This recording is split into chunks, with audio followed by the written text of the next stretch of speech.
de la société Opswat. Donc, l'objectif de la démonstration aujourd'hui, c'est de vous montrer comment fonctionne un callback URL, qu'on appelle aussi webhook. C'est le fait d'envoyer donc une requête API sur le serveur MetaDefender Core ou sur MetaDefender Cloud pour pouvoir donc se faire renvoyer les résultats directement sur un serveur. Donc, MetaDefender Core, c'est on-premise, c'est cette plateforme-là. Donc, je peux scanner donc, manuellement un fichier directement ici, ou MetaDefender Cloud, donc sur le site metadefender.opswat.com, donc en HTTPS, où je peux soumettre un fichier. Donc, je vais faire la démonstration avec des API, et l'objectif, c'est de se faire envoyer les résultats directement sur cette plateforme. Donc, on peut l'utiliser pour faire des tests, mais bien évidemment, vous utiliserez votre propre serveur pour récupérer les résultats du scan. Donc, la différence entre faire une requête API, donc en général, on utilise la méthode POST, et après, on utilise la méthode GET pour récupérer les résultats. Là, l'objectif, c'est d'éviter de poller le serveur, et c'est de recevoir directement les résultats sur un serveur web. Donc, ce que je vous propose, premièrement, c'est de faire le test via les API. Donc, j'utilise Postman. Très simple à utiliser. Donc, généralement, pour MetaDefender Core, j'ai besoin d'une clé API. Je vais mettre mon URL ici, que j'ai récupéré de mon serveur. Donc, c'est bien cette URL-là qu'il faut utiliser pour le test, ou votre propre serveur. Puis, donc, je mets un nom de fichier. Je vais récupérer donc, le fichier à scanner. Et donc, je regarde, c'est bien la méthode POST. Je mets l'URL, donc c'est sur mon propre serveur. Et j'ai bien les bons paramètres. Donc, j'envoie le fichier pour analyse sur la plateforme MetaDefender Core. Donc, il y aura d'autres vidéos, où vous avez sûrement dû voir d'autres vidéos pour vous expliquer à quoi sert la plateforme MetaDefender Core. L'objectif, c'est juste de vous montrer là comment fonctionne la partie callback URL. Donc, je récupère un data ID. Je peux faire un get pour avoir le résultat, mais comme j'ai demandé à me le faire envoyer directement sur un serveur, je vais aller directement sur le serveur, voir ce qui se passe.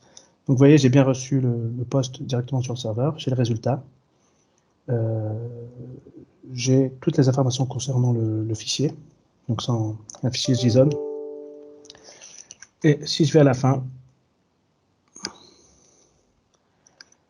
on a bien vu ici sur le verdict final que le fichier est bien bloqué parce qu'il est infecté. Donc il n'y a que 2 anti-malware qui ont vu la menace.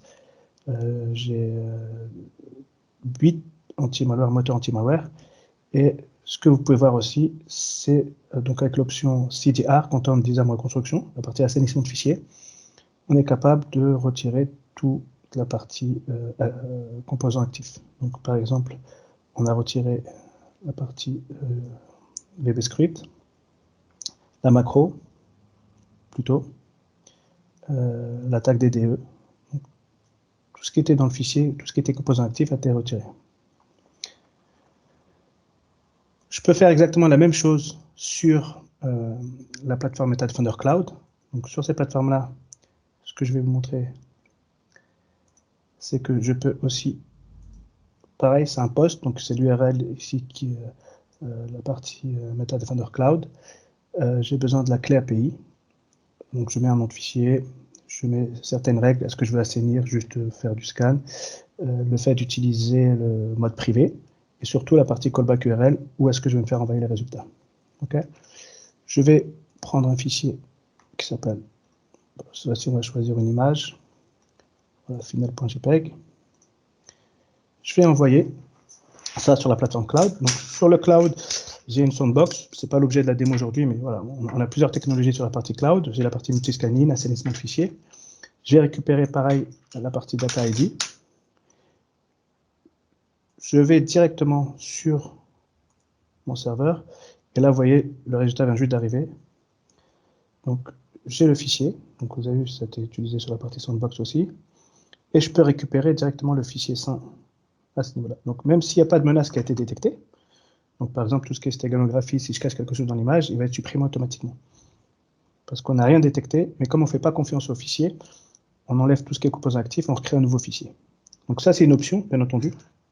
Donc si vous regardez les 24 moteurs que j'ai ici, on n'a rien détecté du tout, donc il n'y a pas de menace. Mais quand même, on a une solution de prévention. On va récupérer un fichier sain. Donc, on n'a rien détecté, mais on ne fait pas confiance. On a saigné le fichier. Et l'avantage, c'est que je vais pouvoir télécharger directement le fichier GLURL. Voilà l'objectif de la démonstration. Donc, sur la partie MetaDefender Core, comment utiliser les API, vous allez sur https onlinehelp.opswat.com. Vous allez dans le chapitre du développeur, du guide du développeur sur la partie API, et c'est vraiment très bien documenté comment faire un scan, la méthode qui est utilisée, donc c'est bien la méthode POST, l'URL, et par exemple comment faire le callback URL. On vous donne ici les étapes à suivre. Bien entendu, si vous voulez utiliser un autre code, par exemple, vous voulez utiliser du PHP, derrière, on vous donne le code correspondant. Donc, si vous voulez utiliser du Python, juste à cliquer sur Python, on vous génère le code équivalent. Donc voilà, si vous préférez utiliser l'ancienne méthode, je peux utiliser l'ancienne méthode ici. Vous avez ici des informations qui sont bien documentées. Par exemple, processer un fichier. Pareil, la méthode, la clé API et le paramètre callback URL. D'accord? Et si je reviens un petit peu en arrière, j'ai aussi l'explication pour pouvoir prendre le statut, voilà, savoir où est-ce que ça en est sur la partie webbook, si j'ai besoin de savoir si j'ai la réponse ou pas. Pareil pour la partie MetaDefender Cloud, donc si je vais sur le guide utilisateur, donc pareil, j'ai les codes API pour pouvoir faire cette transaction.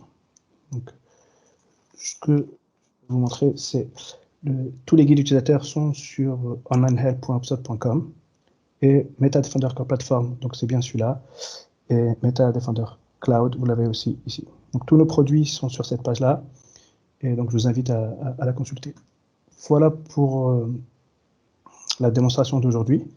J'espère que c'était clair, et je reviendrai sur d'autres vidéos pour vous montrer d'autres actions. Merci d'avoir assisté, et à bientôt pour partager d'autres connaissances.